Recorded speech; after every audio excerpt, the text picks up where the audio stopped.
Good morning. Focus. There you go. Welcome to the 29th day of October 2016. Just a few more days to Halloween and a few more days, a few weeks till the election. Off I go to work here at 6:23 in the morning.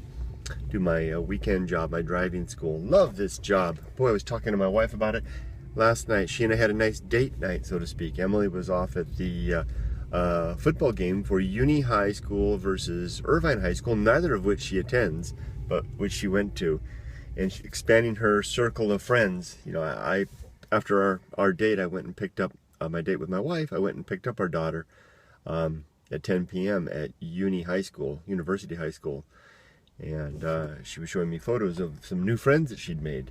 Expanding the circle of friends. These were kids from Irvine High School, which, you know, her initially she knew nobody when she came here. She walked, I remember, gosh, the anxiety so much as she walked to the school all by herself at Lakeside Middle School. That first day, she was only there for a month. First day of school after she arrived, which is like a week after she arrived, knowing nobody. What a lion's nest. Well, that's not a lion's den. It's just a pit of indifference, but tempered by the fact of that it's cushioned with human sensibility. So relatively soft landing. Then to expand her friends when she went into high school at Woodbridge High School, and then now making friends at Uni High School through her Sunday school activities there. Not Sunday school activities, summer school activities. Although she did some Sunday school activities too. That was interesting, but that didn't go anywhere. And then now Irvine High really becoming a little member of our community here. And I was thinking after I picked her up and brought her back, how this time next year, I even told her, I said, this time next year you'll be driving yourself back. I'll be home, and I'm not ready for that. I'm not ready for her not needing me. One of my students last week, actually, one of my driving school students told me that he was one of 4 siblings, and that he was the youngest, and the 3 before had already left the house. And he was describing to me how it takes his parents about a year to recover from the loss of every kid. From the, what is the word? There's a word for that. Matriculation? No, there's a word for it, when it's the passage from one thing into another. What they do at graduations. Commencement from one phase of life into another. Anyway, I rambled on enough. Let's get started with the good life meditation. Which it's interesting, I was thinking earlier how it finished. It might sound strange to some how I end this now with a rotten day meditation. How does that part of the good life meditation? Maybe I'll talk a little bit about that when I get to that point. Anyway, on to it. 4 components. Is this it? No, this is not it. 4 components. 1, the affirmation of human rights. I'm tempted to add civil rights to that. Human and civil rights. I might do that. Affirmation of human and civil rights. Maybe just call this the affirmation of rights. Of individual rights. The affirmation of individual rights. Or just human rights. I'll think about it, but I want to include civil rights to this as well. To bring into account the equity, or recognizing the equality of the various classes, not classes, that's about wrong word, the various groups of humans. Here we go. I got this because I was watching a sensitivity training at work yesterday about sensitivity to discrimination and abuse and intimidation, things like that, in the workplace. And it was reminding me that what they called the protected groups, which had kind of a very PC ring to it, which isn't bad to me, but I had to kind of look past that and realize, yeah, there are protected groups, and we do in some ways need to protect particular groups. Back to that idea of the minority. And I think in a way I've kind of covered this. that's kind of what this was. Let me just go over real quick. So the Affirmation of Human Rights, I think I just covered. To the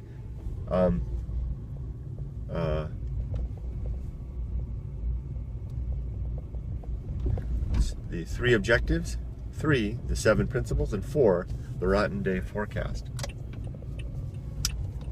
So I think I've covered the first one, the Affirmation of Human Rights. Let's move on to the 3 objectives as I pull into Starbucks.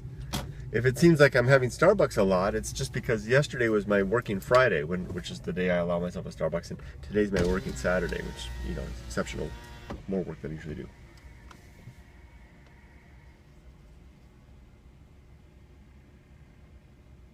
Good morning, welcome to Starbucks today. My name is Cody, and how may I help you? Good morning, hi. Yes, could I get a venti-sized extra hot latte, please? Venti extra hot latte? That's the one. Alrighty, anything else? Nope, that'll do it. Alrighty, your total is going to be $4.25 at the window. Thank you. Thank you. All right, so I covered those. That's the preamble. 6 minutes in. Okay, here we go. I've already covered the Affirmation of Human Rights, so / civil rights. 2, the 3 objectives. First objective is the development and maintenance of good, sound principles. These are the 7 that I'll come to, which I developed kind of in a flurry one day, just sitting around, saying, you know, okay, here I am. I'm without any code to follow. I don't have any, you know, I don't have any guiding book or philosophy. And I thought to myself, okay, maybe I should lay down something, you know. And that's where I laid out, spilled, just, you know, like a samurai.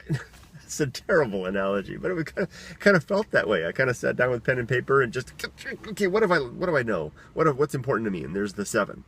And it was originally 6, like I said in yesterday's video, but it became 7. This is gonna be a long-winded one. 2, the development and the execution of good emotional reactions to move through life, hitting the unexpected. Here, let me order things. And handling it well. Handling the speed bumps, good shock absorbers. Good morning, how are you today? Good, how are you doing? I'm doing well, thank you. All right. Get the Venti extra hot latte, right? Yes, please. Getting a lot of Halloween costumes last night?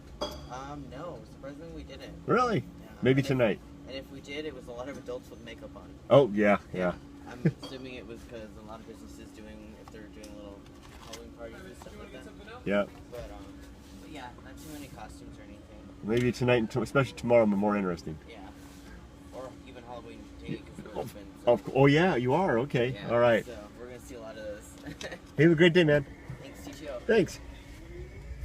Okay, so saw a couple of Halloween costumes. My wife and I, when we were out last night, it was kind of fun. Okay, here we go. Okay, now I get into it in earnest. Blah, blah, blah, blah, blah. The development, the execution of good emotional reactions. That's a real biggie. You know, to be able to maneuver through life with really good shock absorbers. You know, boom, boom, you know, hitting the speed bumps, you know, the rocks, the unexpected, you know, things that happen, the potholes of life, and have those things just kind of absorb up into you without rattling your whole system and gosh darn it, you know, and getting all upset about everything.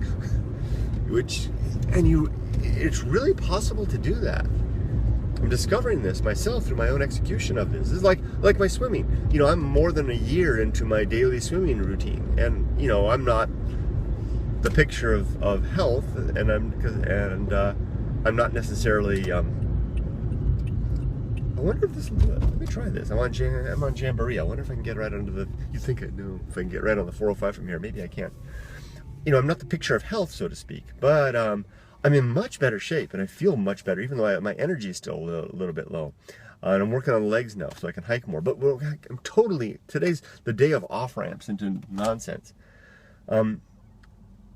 But in terms, I've been doing this exercise now, this meditation for about a year as well, and it's made quite a difference. You know, it's pretty rare now that anything gets me anymore, and especially since I just recently started the Rotten Day forecast. Wow, it's like it's like walking through life with a buffer, not a buffer to feeling, but a buffer to surprise and shock. It's like bam, things hit you, and it's like, all right, and you come back instead of flacking flat on my back. I know it's sounding hyperbole. It sounds like hyperbole. It sounds like I'm describing something that, you know, isn't really true, but it is. So cultivating good emotional reactions. 3, the execution of good actions in accordance with the principles. Should I go straight? Should I turn left? Turn left. Should I go straight or turn left? I'm gonna take a gamble. Go straight. If I get them wrong, I have to come around. So, okay, next, the 7 principles. The first is the atomic principle. Everything in the universe is made of atoms, bits and pieces that are flowing and changing and dissolving and reforming. And gosh, ever since I found those graves out in the desert, I've been just thinking about that. You know, especially thinking about those in conjunction with those stones that I'm finding with the desert varnish on them. That realize my research is helping me to understand that they've been likely sitting in one place in the desert for, you know, more than 10,000 years. Incredible amount of time, and my gamble didn't pay off. There's no on-ramp here. So what do I do? And to realize that there's you know, that those graves that will just nameless. Oh, I know. I can get up over there and get on.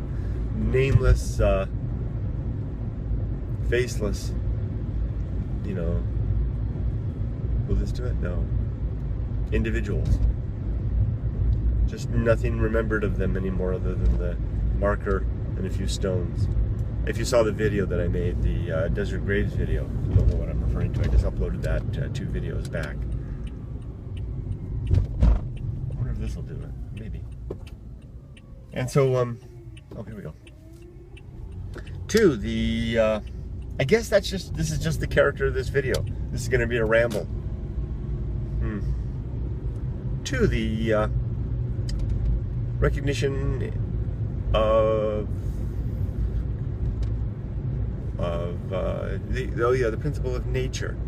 Everything in the universe has a particular nature, and it's worthwhile to recognize what that nature is, to seek after it, to recognize the nature in other things and in ourselves. What a beautiful morning. And then to abide that in all times. Oh, that's why, because I wasn't on Jamboree. Now I'm on Jamboree. Okay. Now 3, the social principle. Principle that, but look at this. Usually these Irvine signals take a long time. I mean, like minutes and minutes. You can take a nap between red lights. But all you have to do is come early in the morning. They sense you're there and they open up. Boy, what an amazing city Irvine is. It's just so well engineered and designed. And the long delay between lights, it's a shame if you're on the red end of that, but if you're on the green end of it, you can just swoop through Irvine at 50 miles per hour on city streets that are designed for 50 miles an hour, zipping through the lights. It's really, really well designed. And they complain about the congestion here. Not enough cushions on your throne, eh? Okay. We are social animals. We need one another to thrive and to live. And our best ends are social ends. What that means is that the best things we can possibly do are to do things that help improve the social welfare of our species and of our planet and of individuals. Welfare being, of course, the sense of betterness, of being improved well-being, not like, you know, the Office of Health and Welfare. Stating the obvious. Okay, 4, the principle of temperance. Temperance being the measured consumption of life, controlling our every act, controlling our every intake. For everything from, I like that. I feel like I want to breathe like you feel like, controlling how much you're taking into your system or allowing in, in terms of food, drink, work, play, sex. I keep saying it every morning. All these things, including the consumption of emotion. Because emotions rise, and we can choose to consume them as they rise, or just sample them a little bit to let them flavor our understanding of reality, and then use our faculty of judgment and reason to make a decision about what to do, and then execute a decision, a reasonable decision, a mature course of action based on that. Instead of, here comes the emotion, instead of gorging it up and bloating ourselves out, and then vomiting up a mess of to ourselves and others in the process. Turn on the air a little bit. Hold on. There we go. Okay, 5. The Great Indifference. That emptiness out there. That yawning, screaming, wind scream, expanse of nothing where we live. A lot of our time can be spent safely, snug with one another, and we never feel it, but we sense it. We sense it in the rejection of a girl or a boyfriend, in the walking home alone when no friends are available to go with us, or worse yet, when no one wants to walk alone with us. That's a sad one.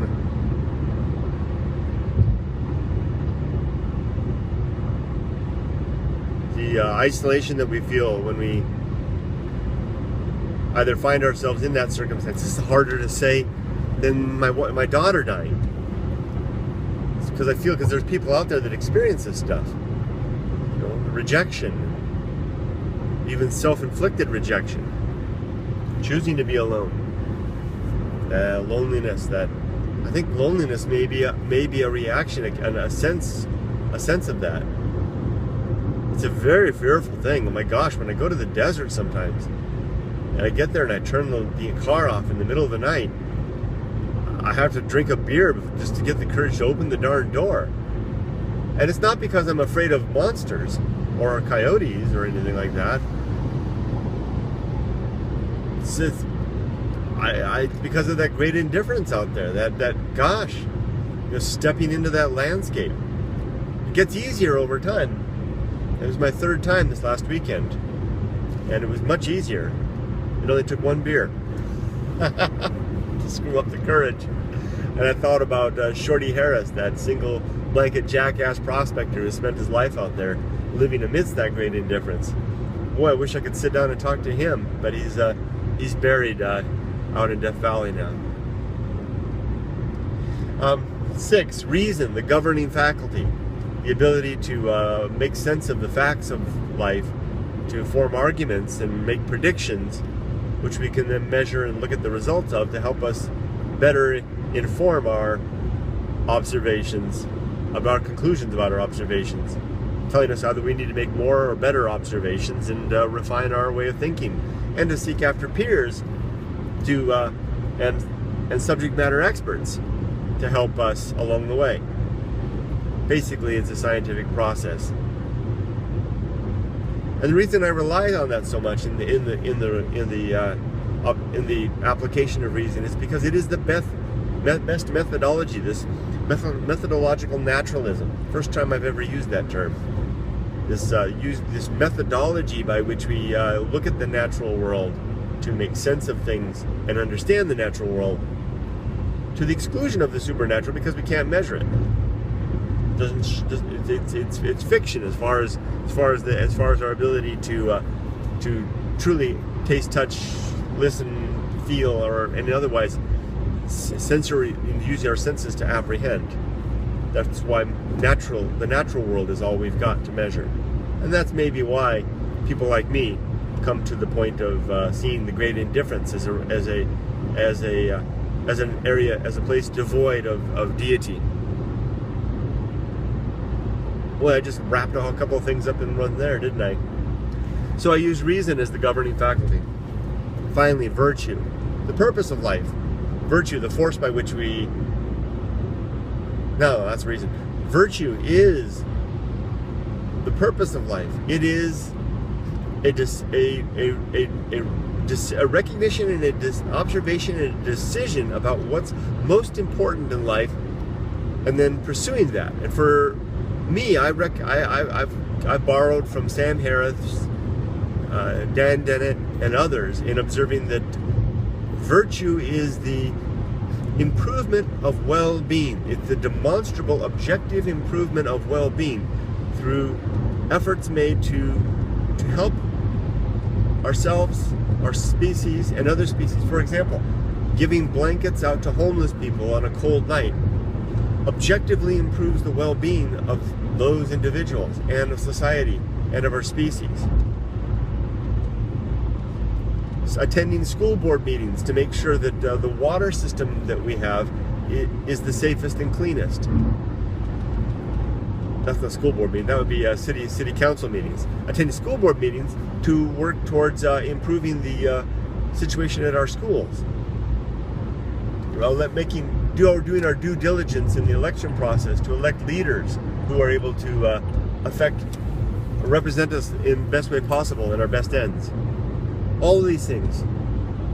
And the great thing about it is that these are things that we can objectively discuss and argue and improve upon.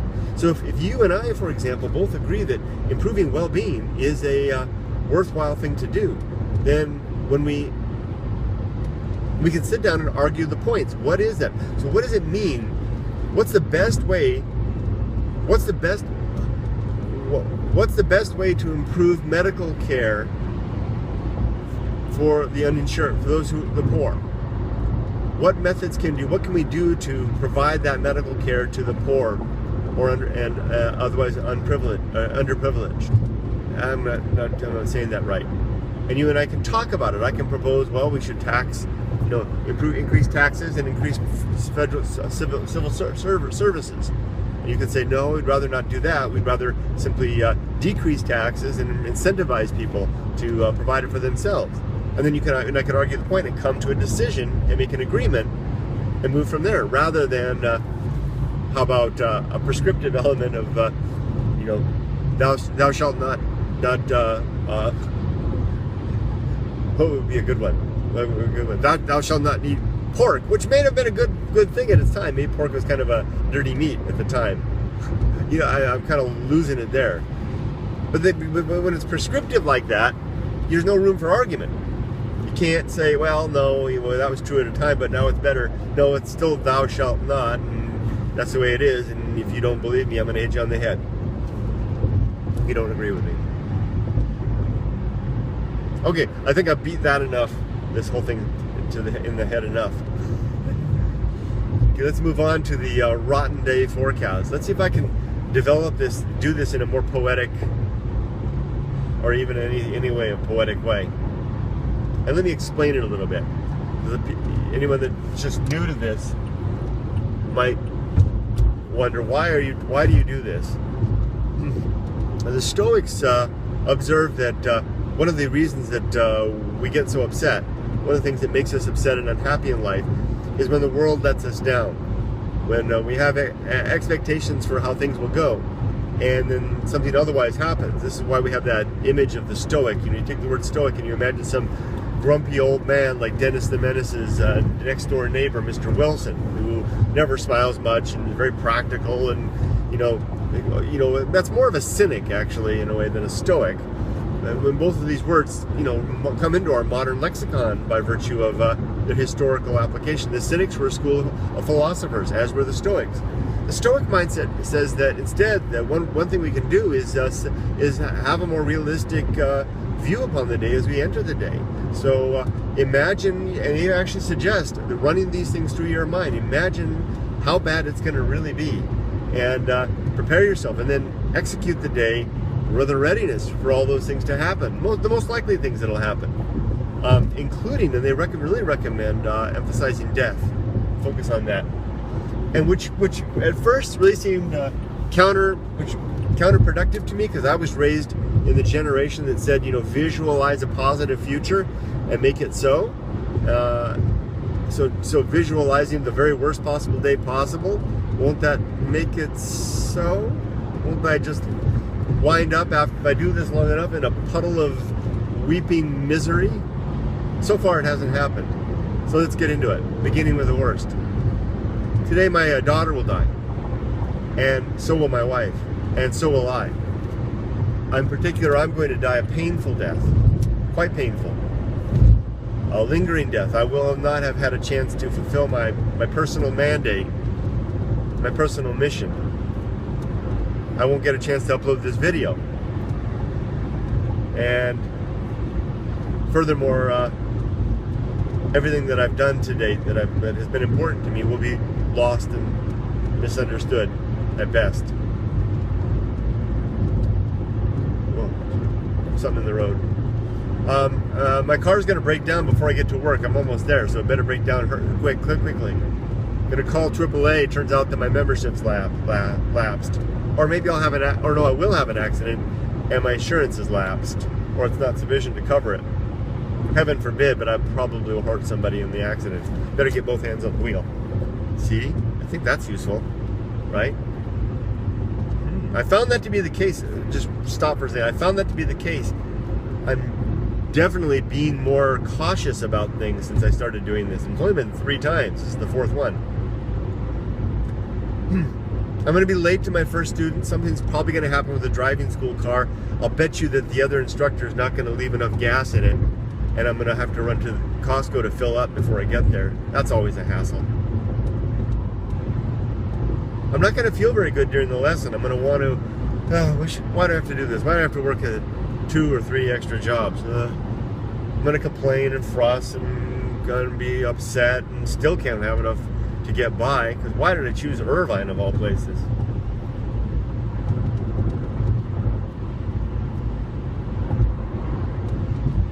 I'm going to continue to have money problems, even though I'm making more money than I ever made in my life. The choices that I made in terms of moving to Japan, which left me to be broke, and coming back to America, which caused me to go in debt, only compounded that, and they will continue to make that the case. I'll never retire. I'll work until I'm dead later today.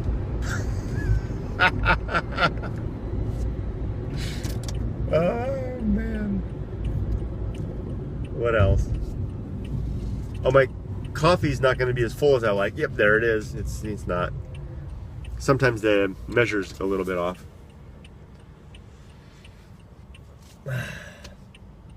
I feel like these are lame. I could do better. Oh, I'm going to meet ungrateful people, busybodies. Oh, I'm borrowing right from Marcus Aurelius right there, quoting right from the Meditations. See, there I am. I'm plagiarizing something. I'm plagiarizing the rotten day meditations of a